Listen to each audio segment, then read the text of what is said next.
बनाओ ना, आलिम तो ऐसी बनाओ, है ना। मैं मानता हूं कि आलिम ऐसा नहीं बन सकता, लेकिन अल्लाह अकबर कबीरा, इनका सदका पाके, हाँ इनका सदका पाके इनका आशिक तो बन सकता है। और फिर इमाम इश्क व मोहब्बत के सामने ये हदीस थी, उगदू आलिमन, ओ लोगो आलिम बनो। तो वो अहमद रजा खान आलिम बना और फिर आलिम बनाया भी। देखे मुस्तफा रजा खान का इल्म, सरकार ने फरमाया आलिम बनो, तो देखो कैसा आलिम बनाया इमाम इश्क व मोहब्बत ने मुफ्ती आजम को। अब ये फहरिस्त बड़ी लंबी है, मैं मुख्तसर कर रहा हूं कि लोगों, सरकार का तुमसे पहला मुतालबा ये कि आलिम बनो, आलिम बनो, आलिम। एक वसीयत तुमसे ये हुई कि आलिम बनो, दूसरी वसीयत ये कि मेरे उम्मतियों अगर आलिम न बन सको औ मुतअल्लिमन, या फिर मेरी शरीयत के तालिब इल्म बन जाओ। कितना आसान मुतालबा है, कितनी आसान वसीयत है, कितना आसान मुतालबा है, लेकिन इस आसान को कितना कठोर कर दिया, कितना मुश्किल कर दिया। 60 साल 70 साल नमाज पढ़ते हुए हो गए, मसला नहीं पूछेगा, वही वाली नमाज पढ़ेगा जो पढ़ता हुआ आ रहा। 60 साल हो गए, नमाज पढ़ना तो दूर की बात, नमाज में खड़ा कैसे हुआ जाता है ये तक नहीं पता, और पूछने को तबीयत नहीं करती। वो खसाबी वाली तबीयत है, हम पूछेंगे तौहीन समझते हैं। अगर कोई बता देना चच्चा बुजू ऐसे नहीं ऐसे करते, तू बतागा हमें, अब तू बतागा 4 दिन का आया हुआ, जुमा 8 दिन हुए नमाज पढ़ते हुए, अब तुम बताओगे कि वुजू कहते। मेरे प्यारों, नसीहत अगर तनके से भी मिले तो हासिल कर। अल्लाह अकबर कबीर। सुनो, सरकार दो आलम सल्लल्लाहु अलैहि वसल्लम की बारगाह में एक नौजवान साहबी बैठे। सरकार दो आलम सल्लल्लाहु अलैहि वसल्लम के पास हज़रत जिब्रील अमीन तशरीफ ले आए और कहने लगे, या रसूल अल्लाह, ये जो नौजवान बैठा है ना, ये चंद लम्हात के बाद मरने वाला है, इंतकाल फरमाने वाला है। वो चले गए, सरकार की आंखों में आंसू हो। नौजवान साहबी ने पूछा, या रसूल अल्लाह क्यों रो रहे हैं? अभी तो मुस्कुरा रहे थे, अचानक क्यों रोने लगे? किस चीज ने आपको रुला दिया?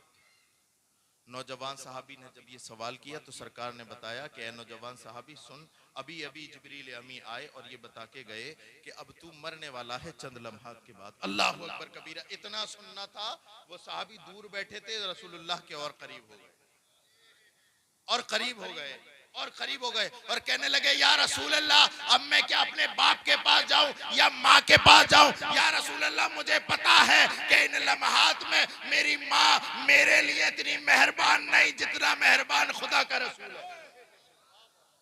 या रसूल अल्लाह, अब मैं कहीं नहीं जाऊंगा, आप ही बताएं कि अब मैं क्या करूं?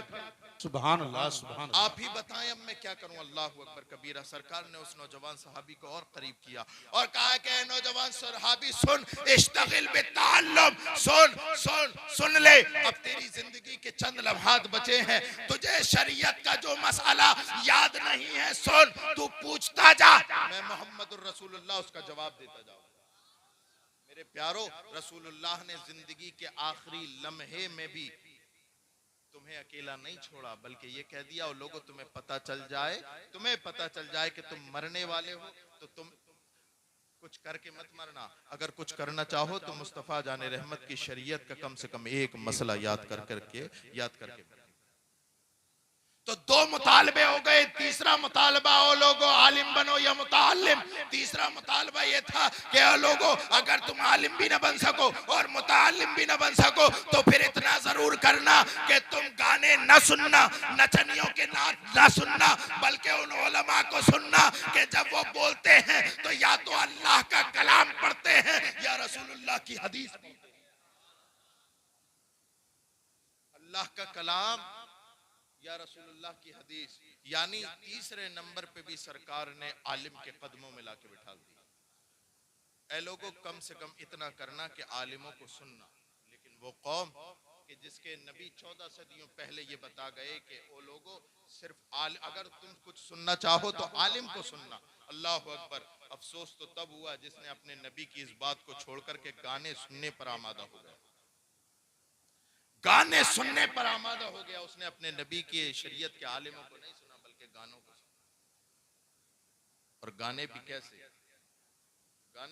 अल्लाह अकबर, खुद तो गुनाहगार है ही गाने सुनने वाला, अब तो वो बैक वो वाला भी तो चल रहा है, नंबर मिलाओ तो गाना सुन, नंबर मिला के, तो वो तो खुद गुनाहगार है ही, और ये मिलाने वाले जो मुफ्ती साहब हैं ये कहते हैं बताओ आज ही तकरीर करी है मैंने और आज ही इसने गाना लगा दिया।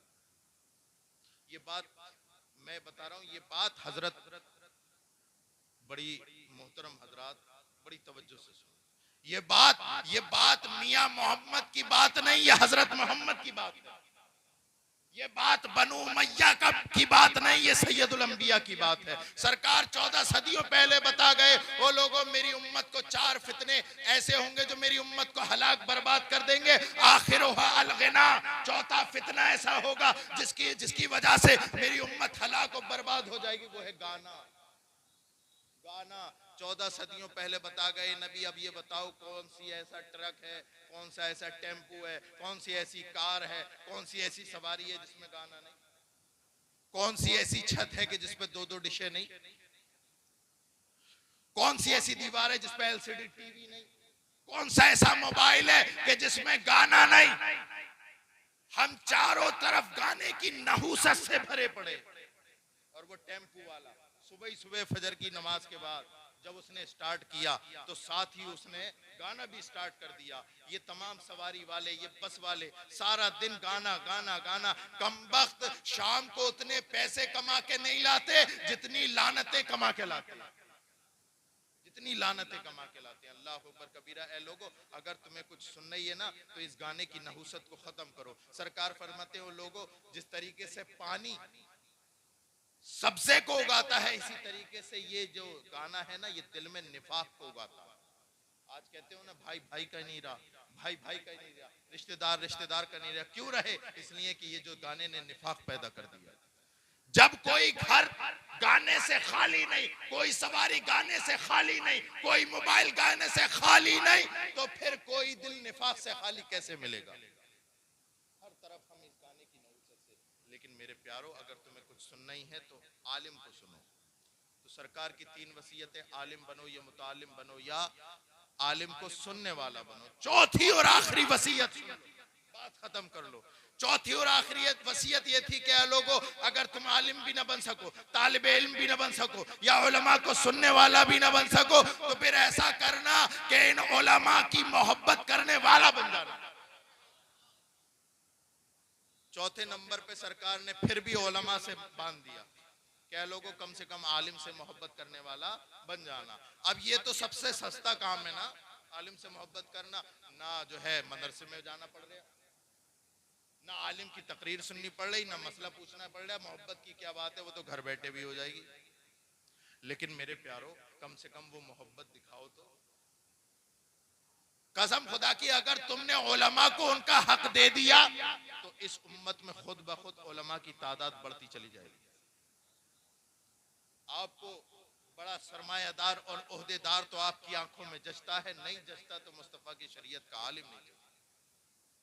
वो कौम बर्बाद हो जाती है जो अपने पेशवा का एहतराम नहीं करती। वो कौम हलाक को बर्बाद हो जाती है जो अपने पेशवा का। यहाँ पर बैठे सब लोग हैं, खासाब, मलक, राजे, महाराजे, सारे खानदान बैठे। इमाम हजरत अस्कलानी की बात सुनो, फरमाते हैं कि वो लोगों सुनो, जिस कबीले में, जिस कौम में मुस्तफ़ा की शरीयत का एक आलिम नहीं, वो कौम, वो कबीला जिंदों का कबीला नहीं, वो मुर्दों का कबीला। आज सारी उम्मत परेशान, हलाक और बर्बाद, और बल्कि हलाकी बर्बादी के दहाने पर खड़ी है। लोग ये कहते हैं कि तलवारें लेके निकलो, ये लेके निकलो। मैं ये कहता हूं कि वो लोगों, कौम की बका की जंगे मैदान में नहीं, मदरसे की फटी हुई चटाई पे बैठ के लड़ी जाती है।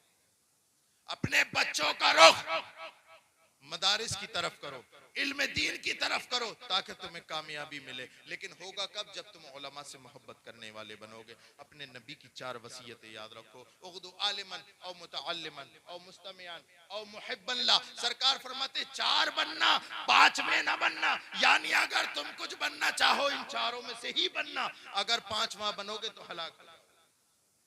और कैसे हलाक हो गए? सरकार दो आलम सल्लल्लाहु अलैहि वसल्लम की बारगाह के अल्लाह अकबर शागिर्द खास, जिनके बारे में अस्फिया इकराम फरमाते हैं कि इन्हें सरकार ने ख्वाब में आके पढ़ाया। अल्लाह अकबर।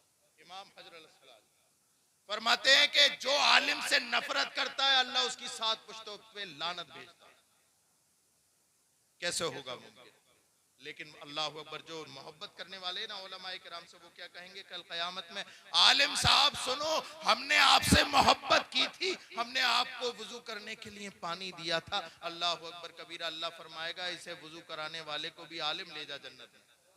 एक कहेगा दौड़ा दौड़ा आएगा, अल्लाह की रजा के लिए हमने आपसे मुसाफहा किया था, हमें भी बख्शवा दो।